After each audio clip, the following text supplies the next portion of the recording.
Well, live TV gaming operator NetPlay runs websites such as supercasino.com, jackpot247.com and vernons.com. Its channels can be viewed 24 hours a day live on Sky Channel 862 and every evening on ITV and Channel 5. Well, to find out more about the company, we're joined by Chief Executive Bjarke Larsen. And Bjarke, before we get into the serious stuff like numbers and strategy, tell me a little bit more about the business for those of us who are not ITV and Channel 5 viewers.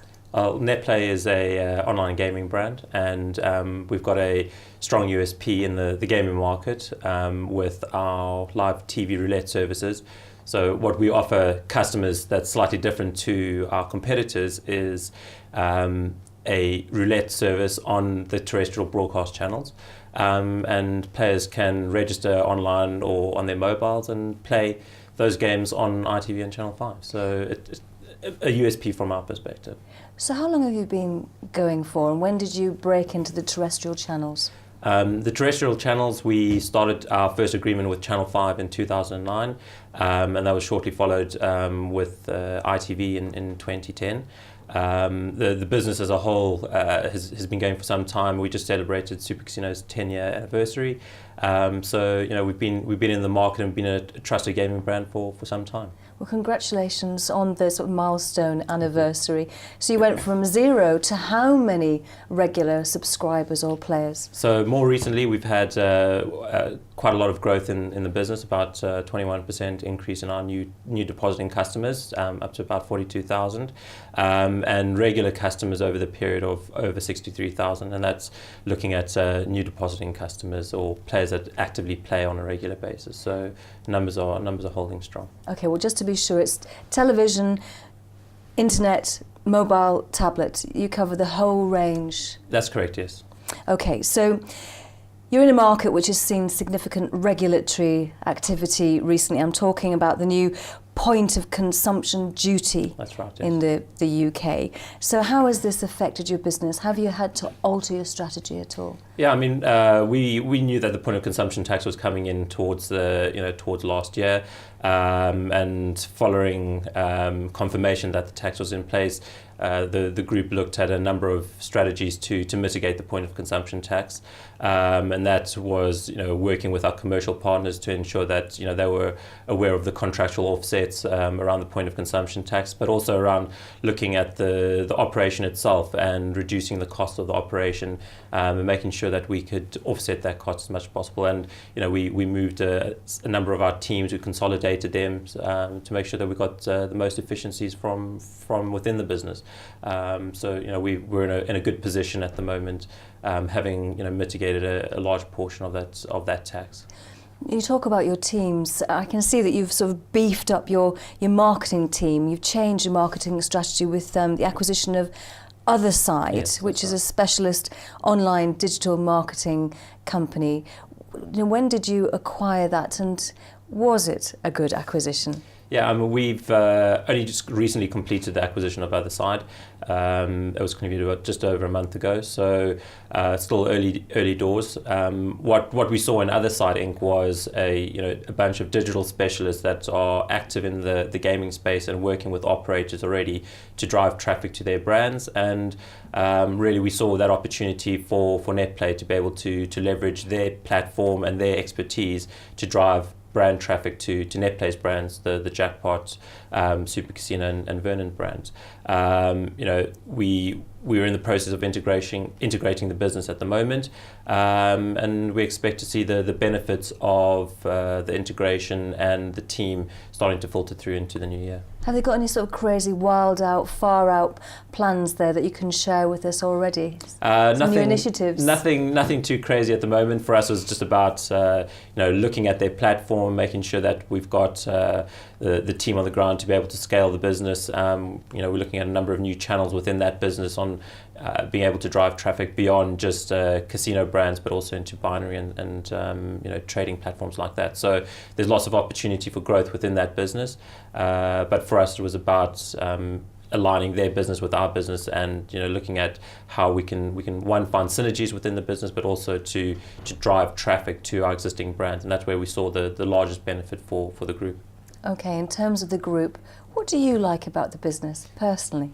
Personally, I like the fact that we're dynamic, and we're a small team. I'm in the office every day working with all the guys on the floor, and we've got a good one-on-one relationship. So we always know what's going on, and I think NetPlay is in a unique position at the moment with our USP, and obviously with the market starting to consolidate. The fact that we've got some cash on the balance sheet always helps for the future growth for this business. So we're excited about the future. Okay, you mentioned guys there. Is that just a phrase, or are there any girls on your team? No, they're both guys and girls on our team. We've got a good mix. Got a good team of people that are working hard for the group as a whole. So you've got money on the balance sheet. That's right. First half results were out this week. 21% increase in new depositing players and a 13% increase in active depositing players. It seems to show that your strategy is bearing fruit. But what's a depositing player? So a player that's depositing is someone that's taken their credit card out their wallet and entered their details and actively selected to put a cash on account and play with that cash. So that's where we get the benefit from the customer, and ultimately we're driving customers to make more deposits and play with us, and that's what we're pushing from a marketing perspective. But how responsible are you? Do you insist that a player will actually put a limit on? Would you put a limit on and stop them from being irresponsible and getting too frenzied with their depositing? Yeah, I mean, we've got all of our compliance checks, and obviously we're regulated by the UK Gambling Commission as well as the AGCC, which is the Alderney Gaming Commission, and they've got a number of regulatory things that that are put in place to protect players as well as us as a gaming operator. So we operate within the regulatory environment, and we're obviously looking at customers and how they're betting and their performance, and obviously if there's things that are concerned, then those are flagged to us. What's the outlook for your industry? Do you think it's tougher out there because of regulation? Yeah, I think it's the regulatory piece creates an environment that you can operate in. The environment that you're operating in. So there's the constraints, but also that there's only a certain amount of operators that are allowed to operate in that space. So for us, despite the fact that we've got to pay a huge portion of our revenues to HMRC, the environment has created a period of consolidation. So the fact that the regulatory pieces come in, some operators are looking to consolidate, and you can see that in the Megamergers with the much larger operators already, and we're excited about that opportunity that the point of consumption tax has brought on. So we look forward to seeing more opportunities to grow the group and to invest and grow the business through M&A.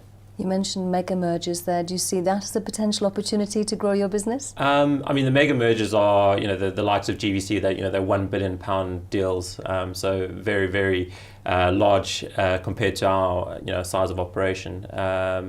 But I mean, I think we're probably more on the smaller scale. But we look at opportunities, and the whole idea is to look at or to ensure that opportunities benefit our shareholders. So for us, it's about looking at those kind of opportunities rather than trying to aspire to anything too large that we can't, that us as a group aren't able to actually achieve. So the last question should be about shareholders. Yeah. Why should investors gamble on NetPlay? NetPlay is, I guess it's in a slightly different position at the moment. We're showing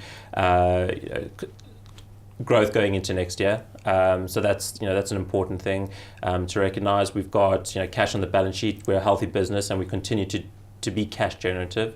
As a slightly different kind of investor, we have a healthy yield, and we to that end, we're proposing a strong dividend for the first half of the year of 0.22 pence per share. So there's something for different kinds of investors within NetPlay, and we look forward to growing the business and obviously benefiting all of our shareholders, however they've decided to invest in NetPlay. Bjarke Larsen, Chief Executive of NetPlay, thank you very much indeed for joining Thank you. us.